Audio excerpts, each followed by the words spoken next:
ಮೈಸೂರಿನ ಉದಯಗಿರಿ ಠಾಣಾ ಮುಂದೆ ಗಲಭೆಯನ್ನ ನಡೆಸಲಾಯಿತು. ಗಲಭೆಕೋರರು ಅದೇ ವಿಚಾರಕ್ಕೆ ಸಂಬಂಧಪಟ್ಟಂತೆ ಮೌಲ್ವಿ ಅವರು ಪ್ರಚೋದನಕಾರಿಯಾದಂತಹ ಹೇಳಿಕೆಯನ್ನು ಕೊಟ್ಟಿದ್ರು. ಇದೇ ಪ್ರಚೋದನಕಾರಿ ಹೇಳಿಕೆ ನೀಡಿರುವಂತಹ ಮೌಲ್ಯ ಜಾಮೀನು ಅರ್ಜಿ ಈಗ ವಜಾಗೊಂಡಿದೆ. ಜಾಮೀನು ಅರ್ಜಿಯನ್ನು ವಜಾಗೊಳಿಸಿದ ಮೈಸೂರು ಕೋರ್ಟ್ ಇದು ಪ್ರಧಾನ ಜಿಲ್ಲಾ ಮತ್ತು ಸತ್ರ ನ್ಯಾಯಾಲಯದಿಂದ ಈ ಆದೇಶ ಹೊರಡಿಸಲಾಗಿದೆ. ಉದಯಗಿರಿ ಠಾಣಾ ಮುಂದೆ ಗಲಭೆ ಕೇಸ್ ವಿಚಾರಕ್ಕೆ ಸಂಬಂಧಪಟ್ಟಂತೆ ಪೊಲೀಸ್ನವರ ಮೇಲೆ ಕಲ್ಲು ತೂರಾಟ ಇರಬಹುದು, ಸಾರ್ವಜನಿಕ ಆಸ್ತಿ ಪಾಸ್ತಿ ಎಲ್ಲ ನಷ್ಟಗೊಂಡಿದೆ. ಈ ಹಿನ್ನೆಲೆಯಲ್ಲಿ ಪ್ರಚೋದನಕಾರಿ ಭಾಷಣ ಯಾರು ಮಾಡಿದ್ದಾರೆ? ಮೌಲಿ ಮುಸ್ತಾಕ್. ಈಗ ಮೌಲಿ ಮುಸ್ತಾಕ್ ಏನ್ ಮಾಡಿದ್ರು? ಜಾಮೀನು ಕೋರಿ ಕೋರ್ಟ್ಗೆ ಅರ್ಜಿಯನ್ನ ಸಲ್ಲಿಸಿದ್ರು. ಆ ಜಾಮೀನು ಅರ್ಜಿಯನ್ನ ಈಗ ವಜಾಗೊಳಿಸಿದೆ ಮೈಸೂರಿನ ನ್ಯಾಯಾಲಯ.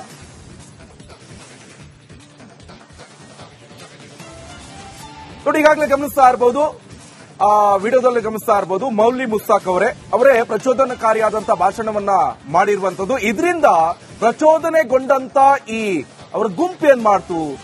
ಎದ್ನೋ ಬಿದ್ನೋ ಅಂತ ಹೇಳ್ಕೊಂಡು ಪೊಲೀಸ್ ಸ್ಟೇಷನ್ ಇರಬಹುದು, ಪೊಲೀಸರ ಮೇಲೆ ಇರಬಹುದು, ಸಾರ್ವಜನಿಕರ ಮೇಲೆ ಹಲ್ಲೆಯನ್ನ ಮಾಡಲಾಯಿತು. ಜೊತೆಗೆ ಕಲ್ಲು ತೂರಾಟವನ್ನ ನಡೆಸಿದ್ದಾರೆ. ಇದೇ ವಿಚಾರಕ್ಕೆ ಸಂಬಂಧಪಟ್ಟಂತೆ ಸಾಕಷ್ಟು ಜನರ ಬಂಧನ ಕೂಡ ಆಯಿತು. ಅದರಲ್ಲಿ ಒಂದಿಷ್ಟು ಜನ ಅಪ್ರಾಪ್ತರು ಅಂತ ಆಮೇಲೆ ಗೊತ್ತಾಯಿತು. ಸೊ ಕಲ್ಲು ತೂರೋತಿ ಅವರೆಲ್ಲ ಏನ್ ಅಪ್ರಾಪ್ತರು, ಮಕ್ಕಳು ಮರಿಯೆಲ್ಲ ಯಾಕೆ ಬರ್ಬೇಕು ರೋಡಿ ಬಂದ್ಕೊಂಡು ಕಲ್ಲು ಹೊಡಿಯೋಕೆ? ಪೊಲೀಸರು ಹಿಡ್ಕೊಂಡೋದ್ರ ಮೇಲೆ ಅಪ್ರಾಪ್ತರು ಅಂತ ಹೇಳ್ಬಿಟ್ರು. ಜೊತೆಗೆ ಈಗ ಈ ಕಾರಣ ಏನು? ಪ್ರಚೋದನಕಾರಿ ಭಾಷಣ. ಸೊ ಪ್ರಚೋದನಕಾರಿ ಭಾಷಣ ಯಾರು ಮಾಡಿರುವಂತದ್ದು? ಮೌಲ್ವಿ ಮುಸ್ತಾಕ್. ಈಗ ಈತ ಜಾಮೀನು ಅರ್ಜಿಗೆ ಕೋರಿ ಅರ್ಜಿಯನ್ನ ಸಲ್ಲಿಸಿದ್ದಾರೆ. ಆದರೆ ಆ ಅರ್ಜಿ ಈಗ ವಜಾಗೊಂಡಿದೆ. ಮೈಸೂರಿನ ಉದಯಗಿರಿ ಠಾಣಾ ಮುಂದೆ ಗಲಭೆಯನ್ನ ನಡೆಸಲಾಯಿತು. ಗಲಭೆಕೋರರು ಅದೇ ವಿಚಾರಕ್ಕೆ ಸಂಬಂಧಪಟ್ಟಂತೆ ಮೌಲ್ವಿ ಅವರು ಪ್ರಚೋದನಕಾರಿಯಾದಂತಹ ಹೇಳಿಕೆಯನ್ನು ಕೊಟ್ಟಿದ್ರು. ಇದೇ ಪ್ರಚೋದನಕಾರಿ ಹೇಳಿಕೆ ನೀಡಿರುವಂತಹ ಮೌಲ್ಯ ಜಾಮೀನು ಅರ್ಜಿ ಈಗ ವಜಾಗೊಂಡಿದೆ. ಜಾಮೀನು ಅರ್ಜಿಯನ್ನು ವಜಾಗೊಳಿಸಿದ ಮೈಸೂರು ಕೋರ್ಟ್ ಇದು ಪ್ರಧಾನ ಜಿಲ್ಲಾ ಮತ್ತು ಸತ್ರ ನ್ಯಾಯಾಲಯದಿಂದ ಈ ಆದೇಶ ಹೊರಡಿಸಲಾಗಿದೆ. ಉದಯಗಿರಿ ಠಾಣಾ ಮುಂದೆ ಗಲಭೆ ಕೇಸ್ ವಿಚಾರಕ್ಕೆ ಸಂಬಂಧಪಟ್ಟಂತೆ ಪೊಲೀಸ್ನವರ ಮೇಲೆ ಕಲ್ಲು ತೂರಾಟ ಇರಬಹುದು, ಸಾರ್ವಜನಿಕ ಆಸ್ತಿ ಪಾಸ್ತಿ ಎಲ್ಲ ನಷ್ಟಗೊಂಡಿದೆ. ಈ ಹಿನ್ನೆಲೆಯಲ್ಲಿ ಪ್ರಚೋದನಕಾರಿ ಭಾಷಣ ಯಾರು ಮಾಡಿದ್ದಾರೆ? ಮೌಲಿ ಮುಸ್ತಾಕ್. ಈಗ ಮೌಲಿ ಮುಸ್ತಾಕ್ ಏನ್ ಮಾಡಿದ್ರು? ಜಾಮೀನು ಕೋರಿ ಕೋರ್ಟ್ಗೆ ಅರ್ಜಿಯನ್ನ ಸಲ್ಲಿಸಿದ್ರು. ಆ ಜಾಮೀನು ಅರ್ಜಿಯನ್ನ ಈಗ ವಜಾಗೊಳಿಸಿದೆ ಮೈಸೂರಿನ ನ್ಯಾಯಾಲಯ.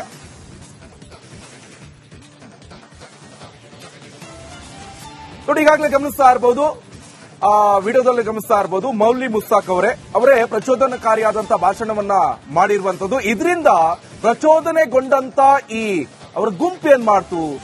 ಎದ್ನೋ ಬಿದ್ನೋ ಅಂತ ಹೇಳ್ಕೊಂಡು ಪೊಲೀಸ್ ಸ್ಟೇಷನ್ ಇರಬಹುದು, ಪೊಲೀಸರ ಮೇಲೆ ಇರಬಹುದು, ಸಾರ್ವಜನಿಕರ ಮೇಲೆ ಹಲ್ಲೆಯನ್ನ ಮಾಡಲಾಯಿತು. ಜೊತೆಗೆ ಕಲ್ಲು ತೂರಾಟವನ್ನ ನಡೆಸಿದ್ದಾರೆ. ಇದೇ ವಿಚಾರಕ್ಕೆ ಸಂಬಂಧಪಟ್ಟಂತೆ ಸಾಕಷ್ಟು ಜನರ ಬಂಧನ ಕೂಡ ಆಯಿತು. ಅದರಲ್ಲಿ ಒಂದಿಷ್ಟು ಜನ ಅಪ್ರಾಪ್ತರು ಅಂತ ಆಮೇಲೆ ಗೊತ್ತಾಯಿತು. ಸೊ ಕಲ್ಲು ತೂರೋತಿ ಅವರೆಲ್ಲ ಏನ್ ಅಪ್ರಾಪ್ತರು, ಮಕ್ಕಳು ಮರಿಯೆಲ್ಲ ಯಾಕೆ ಬರ್ಬೇಕು ರೋಡಿ ಬಂದ್ಕೊಂಡು ಕಲ್ಲು ಹೊಡಿಯೋಕೆ? ಪೊಲೀಸರು ಹಿಡ್ಕೊಂಡೋದ್ರ ಮೇಲೆ ಅಪ್ರಾಪ್ತರು ಅಂತ ಹೇಳ್ಬಿಟ್ರು. ಜೊತೆಗೆ ಈಗ ಈ ಕಾರಣ ಏನು? ಪ್ರಚೋದನಕಾರಿ ಭಾಷಣ. ಸೊ ಪ್ರಚೋದನಕಾರಿ ಭಾಷಣ ಯಾರು ಮಾಡಿರುವಂತದ್ದು? ಮೌಲ್ವಿ ಮುಸ್ತಾಕ್. ಈಗ ಈತ ಜಾಮೀನು ಅರ್ಜಿಗೆ ಕೋರಿ ಅರ್ಜಿಯನ್ನ ಸಲ್ಲಿಸಿದ್ದಾರೆ. ಆದರೆ ಆ ಅರ್ಜಿ ಈಗ ವಜಾಗೊಂಡಿದೆ. ಮೈಸೂರಿನ ಉದಯಗಿರಿ ಠಾಣಾ ಮುಂದೆ ಗಲಭೆಯನ್ನ ನಡೆಸಲಾಯಿತು. ಗಲಭೆಕೋರರು ಅದೇ ವಿಚಾರಕ್ಕೆ ಸಂಬಂಧಪಟ್ಟಂತೆ ಮೌಲ್ವಿ ಅವರು ಪ್ರಚೋದನಕಾರಿಯಾದಂತಹ ಹೇಳಿಕೆಯನ್ನು ಕೊಟ್ಟಿದ್ರು. ಇದೇ ಪ್ರಚೋದನಕಾರಿ ಹೇಳಿಕೆ ನೀಡಿರುವಂತಹ ಮೌಲ್ಯ ಜಾಮೀನು ಅರ್ಜಿ ಈಗ ವಜಾಗೊಂಡಿದೆ.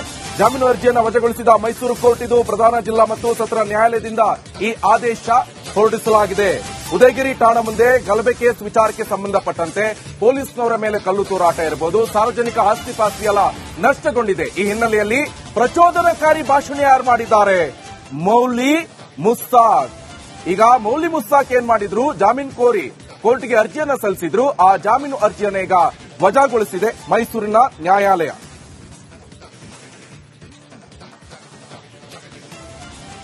ನೋಡಿ, ಈಗಾಗಲೇ ಗಮನಿಸ್ತಾ ಇರಬಹುದು, ವಿಡಿಯೋದಲ್ಲಿ ಗಮನಿಸ್ತಾ ಇರಬಹುದು, ಮೌಲಿ ಮುಸ್ತಾಕ್ ಅವರೇ ಪ್ರಚೋದನಕಾರಿಯಾದಂತಹ ಭಾಷಣವನ್ನ ಮಾಡಿರುವಂತದ್ದು. ಇದರಿಂದ ಪ್ರಚೋದನೆಗೊಂಡಂತ ಈ ಅವರ ಗುಂಪು ಏನ್ ಮಾಡ್ತು?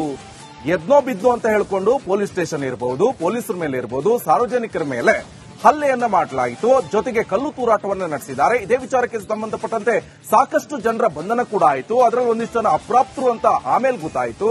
ಸೊ ಕಲ್ಲು ತೂರೋತಿ ಅವರೆಲ್ಲ ಏನ್ ಅಪ್ರಾಪ್ತರು, ಮಕ್ಕಳು ಮರಿಯೆಲ್ಲ ಯಾಕೆ ಬರ್ಬೇಕು ರೋಡಿ ಬಂದ್ಕೊಂಡು ಕಲ್ಲು ಹೊಡಿಯೋಕೆ? ಪೊಲೀಸರು ಹಿಡ್ಕೊಂಡೋದ್ರ ಮೇಲೆ ಅಪ್ರಾಪ್ತರು ಅಂತ ಹೇಳ್ಬಿಟ್ರು. ಜೊತೆಗೆ ಈಗ ಈ ಕಾರಣ ಏನು? ಪ್ರಚೋದನಕಾರಿ ಭಾಷಣ. ಸೊ ಪ್ರಚೋದನಕಾರಿ ಭಾಷಣ ಯಾರು ಮಾಡಿರುವಂತದ್ದು? ಮೌಲ್ವಿ ಮುಸ್ತಾಕ್. ಈಗ ಈತ ಜಾಮೀನು ಅರ್ಜಿಗೆ ಕೋರಿ ಅರ್ಜಿಯನ್ನ ಸಲ್ಲಿಸಿದ್ದಾರೆ. ಆದರೆ ಆ ಅರ್ಜಿ ಈಗ ವಜಾಗೊಂಡಿದೆ.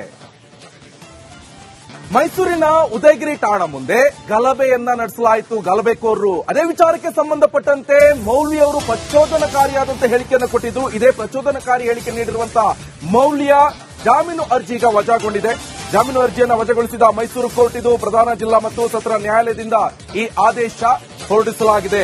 ಉದಯಗಿರಿ ಠಾಣಾ ಮುಂದೆ ಗಲಭೆ ಕೇಸ್ ವಿಚಾರಕ್ಕೆ ಸಂಬಂಧಪಟ್ಟಂತೆ ಪೊಲೀಸ್ನವರ ಮೇಲೆ ಕಲ್ಲು ತೂರಾಟ ಇರಬಹುದು, ಸಾರ್ವಜನಿಕ ಆಸ್ತಿ ಪಾಸ್ತಿ ಎಲ್ಲ ನಷ್ಟಗೊಂಡಿದೆ. ಈ ಹಿನ್ನೆಲೆಯಲ್ಲಿ ಪ್ರಚೋದನಕಾರಿ ಭಾಷಣ ಯಾರು ಮಾಡಿದ್ದಾರೆ? ಮೌಲಿ ಮುಸ್ತಾಕ್. ಈಗ ಮೌಲಿ ಮುಸ್ತಾಕ್ ಏನ್ ಮಾಡಿದ್ರು? ಜಾಮೀನು ಕೋರಿ ಕೋರ್ಟ್ಗೆ ಅರ್ಜಿಯನ್ನ ಸಲ್ಲಿಸಿದ್ರು. ಆ ಜಾಮೀನು ಅರ್ಜಿಯನ್ನು ಈಗ ವಜಾಗೊಳಿಸಿದೆ ಮೈಸೂರಿನ ನ್ಯಾಯಾಲಯ.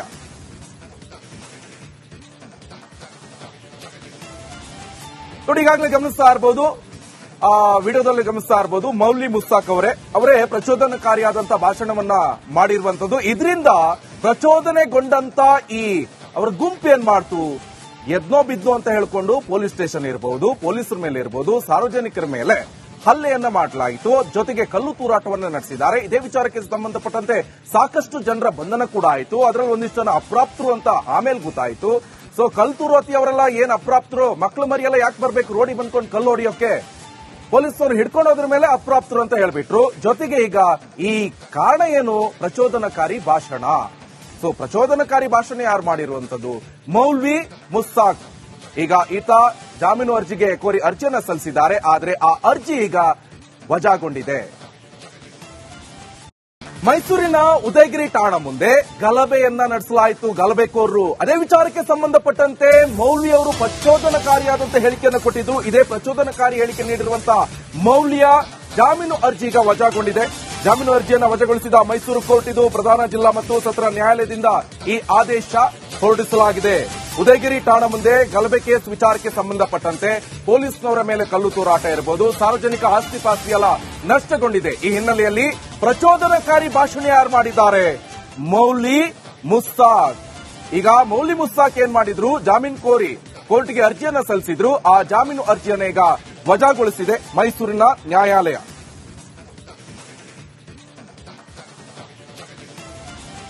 ನೋಡಿ, ಈಗಾಗಲೇ ಗಮನಿಸ್ತಾ ಇರಬಹುದು, ವಿಡಿಯೋದಲ್ಲಿ ಗಮನಿಸ್ತಾ ಇರಬಹುದು, ಮೌಲಿ ಮುಸ್ತಾಕ್ ಅವರೇ ಪ್ರಚೋದನಕಾರಿಯಾದಂತಹ ಭಾಷಣವನ್ನ ಮಾಡಿರುವಂತದ್ದು. ಇದರಿಂದ ಪ್ರಚೋದನೆಗೊಂಡಂತ ಈ ಅವರ ಗುಂಪು ಏನ್ ಮಾಡ್ತು? ಎದ್ನೋ ಬಿದ್ನೋ ಅಂತ ಹೇಳ್ಕೊಂಡು ಪೊಲೀಸ್ ಸ್ಟೇಷನ್ ಇರಬಹುದು, ಪೊಲೀಸರ ಮೇಲೆ ಇರಬಹುದು, ಸಾರ್ವಜನಿಕರ ಮೇಲೆ ಹಲ್ಲೆಯನ್ನ ಮಾಡಲಾಯಿತು. ಜೊತೆಗೆ ಕಲ್ಲು ತೂರಾಟವನ್ನು ನಡೆಸಿದ್ದಾರೆ. ಇದೇ ವಿಚಾರಕ್ಕೆ ಸಂಬಂಧಪಟ್ಟಂತೆ ಸಾಕಷ್ಟು ಜನರ ಬಂಧನ ಕೂಡ ಆಯಿತು. ಅದರಲ್ಲಿ ಒಂದಿಷ್ಟು ಜನ ಅಪ್ರಾಪ್ತರು ಅಂತ ಆಮೇಲೆ ಗೊತ್ತಾಯಿತು. ಸೊ ಕಲ್ಲು ತೂರಾತಿ ಅವರೆಲ್ಲ ಏನ್ ಅಪ್ರಾಪ್ತರು, ಮಕ್ಕಳು ಮರಿಯೆಲ್ಲ ಯಾಕೆ ಬರ್ಬೇಕು ರೋಡಿಗೆ ಬಂದ್ಕೊಂಡು ಕಲ್ಲು ಹೊಡಿಯೋಕೆ? ಪೊಲೀಸರು ಹಿಡ್ಕೊಂಡು ಹೋದ್ರ ಮೇಲೆ ಅಪ್ರಾಪ್ತರು ಅಂತ ಹೇಳ್ಬಿಟ್ರು. ಜೊತೆಗೆ ಈಗ ಈ ಕಾರಣ ಏನು? ಪ್ರಚೋದನಕಾರಿ ಭಾಷಣ. ಸೊ ಪ್ರಚೋದನಕಾರಿ ಭಾಷಣ ಯಾರು ಮಾಡಿರುವಂತದ್ದು? ಮೌಲ್ವಿ ಮುಸ್ತಾಕ್.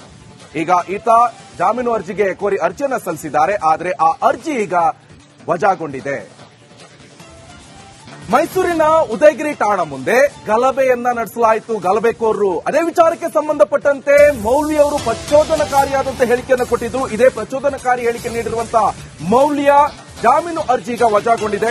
ಜಾಮೀನು ಅರ್ಜಿಯನ್ನು ವಜಾಗೊಳಿಸಿದ ಮೈಸೂರು ಕೋರ್ಟ್ ಇದು ಪ್ರಧಾನ ಜಿಲ್ಲಾ ಮತ್ತು ಸತ್ರ ನ್ಯಾಯಾಲಯದಿಂದ ಈ ಆದೇಶ ಹೊರಡಿಸಲಾಗಿದೆ. ಉದಯಗಿರಿ ಠಾಣಾ ಮುಂದೆ ಗಲಭೆ ಕೇಸ್ ವಿಚಾರಕ್ಕೆ ಸಂಬಂಧಪಟ್ಟಂತೆ ಪೊಲೀಸ್ನವರ ಮೇಲೆ ಕಲ್ಲು